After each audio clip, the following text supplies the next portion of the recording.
Well, there were the first recordings, and then there was the first recording that was released. Because if you know anything about the vault, he's always recording something. Then he just puts it on the shelf, and when he feels like he wants to throw some of that whatever it is we did on a pizza 2 or 3 years later, he just go in there like it's a spice rack, pull it down, and do what he does to it. Right. But the first released recording was Musicology, and the horn section we played three notes, ba da,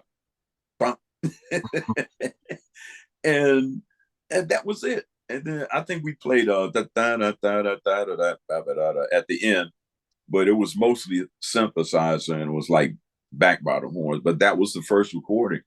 Okay. Now, I remember the first session, and this is funny because Okay. Maceo, Candy, and I in the studio were cutting, and we finished one song. He wants to take a break, so Prince calls me in the booth.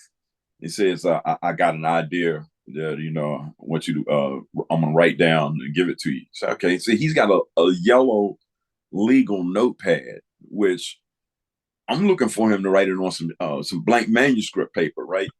So he gets a notepad, and then he has a green highlighter, and he writes it and puts it down on the desk and walks away. And I go over and look at it. It says, "Help."